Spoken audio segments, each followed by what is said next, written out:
यह कहानी एक पुराने घर की है। अगर आपको मेरी कहानी सुनाने में अच्छी लगी तो वीडियो को लाइक जरूर करें। शाम का समय था। सूरज धीरे धीरे डूब रहा था और अंधेरा फैलने लगा था।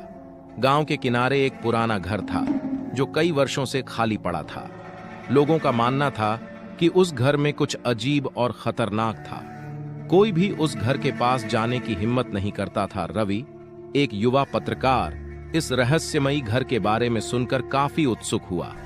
उसने ठान लिया कि वह इस घर के रहस्य का पता लगाएगा।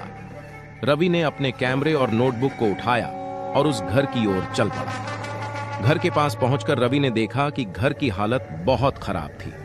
दीवारों पर दरारें थीं और खिड़कियों के कांच टूटे हुए थे। घर का मुख्य दरवाजा बहुत ही पुराना और जंग लगा हुआ था।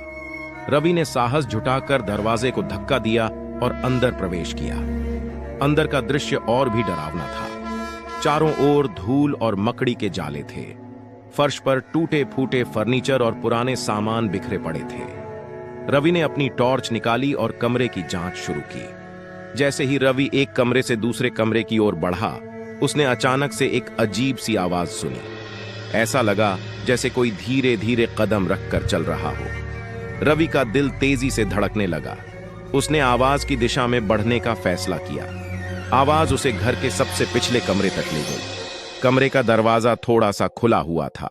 रवि ने धीरे धीरे दरवाजा खोला और अंदर झांका। अंदर एक पुराना झूला पड़ा हुआ था जो खुद ब खुद हिल रहा था।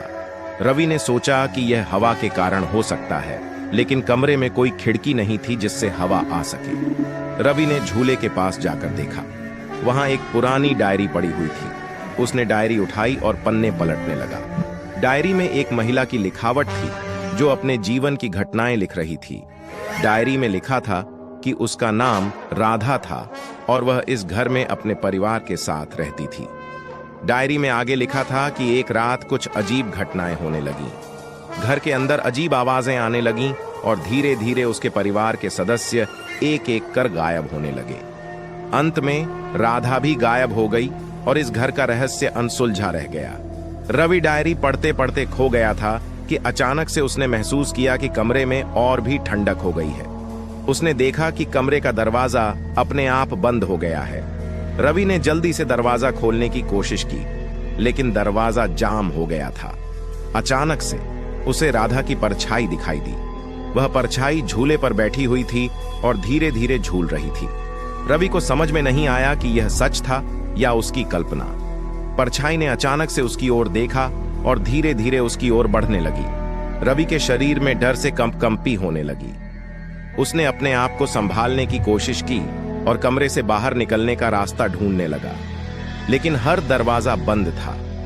राधा की परछाई अब उसके बहुत करीब आ गई थी। उसने रवि को कुछ कहना चाहा, लेकिन उसके मुंह से कोई आवाज नहीं निकली। रवि ने अपनी टॉर्च को उसकी ओर फेंक दिया, लेकिन परछाई गायब नहीं हुई।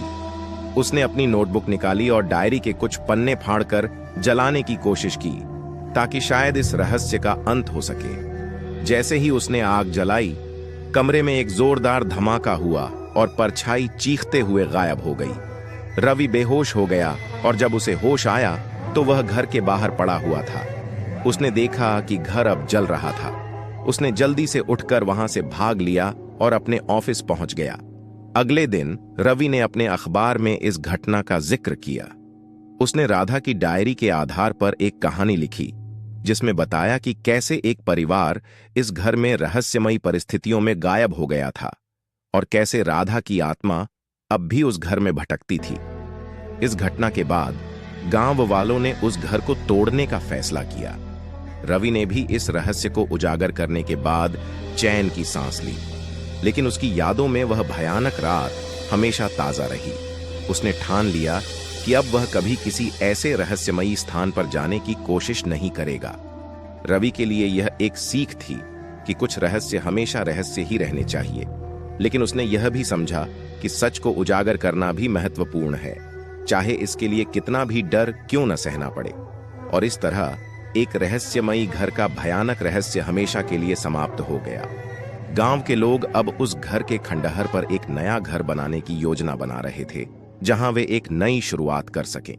लेकिन उस पुरानी कहानी को याद रखते हुए वे हमेशा सतर्क रहने का फैसला किया।